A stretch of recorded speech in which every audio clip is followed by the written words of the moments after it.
माननीय सभापति महोदय, हम सभी जानते हैं कि हमारे देश का नाम भारत है। ये दो शब्दों से मिलकर बना है, भा अर्थात ज्ञान का प्रकाश और रत अर्थात लगा हुआ। परंतु यह ज्ञान का प्रकाश उदय कहां से हुआ था? केरल की उस धरती से, जब आदि शंकराचार्य ने वहां से ज्ञान का विकास किया और वो पूरे उत्तर भारत तक जाकर संपूर्ण देश ने उसे स्वीकार किया। और मैं कह सकता हूं कि भारत के इतिहास में यदि अगर कोई एक विजय रही है जिसे धर्म विजय कहा जाता है, तो वो केरलम की धरती से आदि शंकराचार्य जी ने जाकर संपूर्ण उत्तर भारत ने उसे स्वीकार किया। There was no victory from north to south, there was only dharma vijay from south to north. और जब आदि शंकराचार्य जी ने सर उपनिषदों के 10 उपनिषदों को ईशकेन कठ प्रश्न मुंडक मांडू के तैतरीय छांदोग्य बृहदारण्यक को कंपाइल किया, और उसका प्रभाव क्या पड़ा दुनिया पे कि इरविन श्रोडिंगर, जो कि नोबेल प्राइज विजेता क्वांटम फिजिक्स का प्रोफेसर है और साइंटिस्ट है, उसने 1964 में अपनी किताब लिखी my view of the world, और उसने लिखा है पूरा चैप्टर लिखा द वेदांतिक वर्जन। और अगर वो वेदांतिक वर्जन पहुंचा है, द उपनिषदिक वर्जन पहुंचा है, तो वो आदि शंकराचार्य जी के माध्यम से। मैं कह सकता हूं सर, केरलम ने बताया कि ट्रस्टीशिप का कॉन्सेप्ट कोई मैग्ना कार्टा से नहीं आया। वहां के ट्रावनकोर के शासक कहते थे कि पद्मनाभ स्वामी हमारे शासक हैं, हम तो सिर्फ सेवक हैं। The concept of trusteeship aroused from Keralam, not from England. दूसरी बात मैं बताना चाहता हूं महोदय, केरलम के अंदर वो ज्ञान का प्रतीक था जिसका उल्लेख अभी आदरणीय तरुण चुग जी ने किया, डिफरेंशियल कैलकुलस और इंटीग्रल कैलकुलस, जिसका क्रेडिट न्यूटन को दिया जाता है। मैनचेस्टर यूनिवर्सिटी ने 2007 में माना कि 250 साल पहले केरल स्कूल ऑफ मैथमेटिक्स में वो पूरी चीजें स्थापित थी, माधव की सारणी स्थापित थी।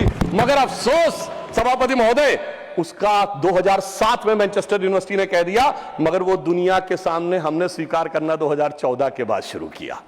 फिर मैं यह भी बताना चाहता हूं, केरलम ने क्या दुनिया को दिया।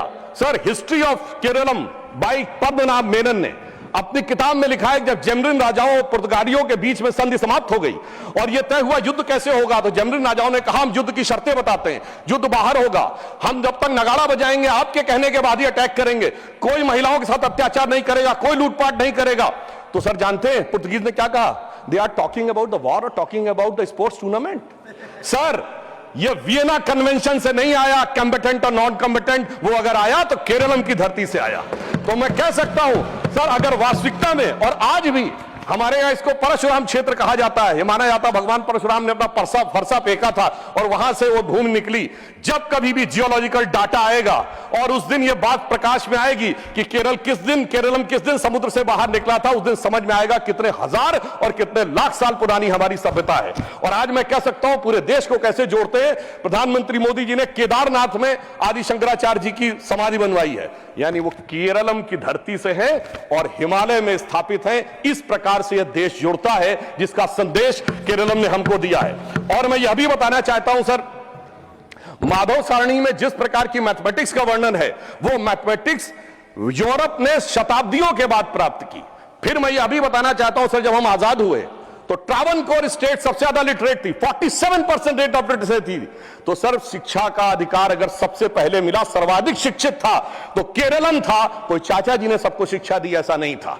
यह भी मैं बताना चाहता हूं सर, मगर केरलम के साथ सर कुछ दुखद अध्याय भी जुड़े हुए हैं जो मैं बताना चाहता हूं। कभी कभी ऐसी भी परिस्थितियां आती थी कि जहां पर बड़ी चुनौतियां आई हैं। भारत के इतिहास में संभवतः लोगों को नहीं ध्यान होगा, 16 मार्च 2006 को केरलम की असेंबली में एक प्रस्ताव पारित होता है कि 1998 के कोयंबटूर ब्लास्ट के मुख्य आरोपी अब्दुल नसीर मदनी, जो कि तमिलनाडु की जेल में है, उसको छोड़ दिया जाए। सर, 140 के 140 विधायक, ऑल कम्युनिस्ट, ऑल कांग्रेस, सबने मिलकर समर्थन किया। मुझे लगता है कि कॉन्स्टिट्यूशनल मशीनरी का टेररिज्म के आरोपी के पक्ष में यह प्रयोग करने का बहुत दुखद उदाहरण था। और फिर मैं कोट कर रहा हूं सर, अभी इन्होंने बहुत कुछ बोला।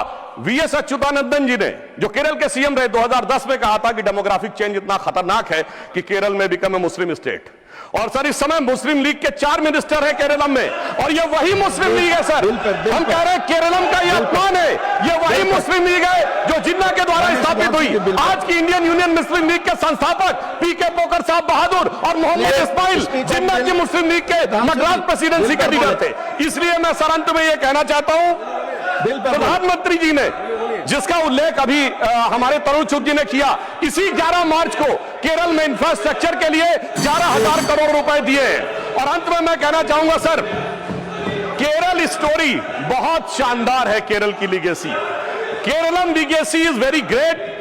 केरल स्टोरी में कुछ डार्क चैप्टर है, but they do not want to hear about the real part of the Keralam story.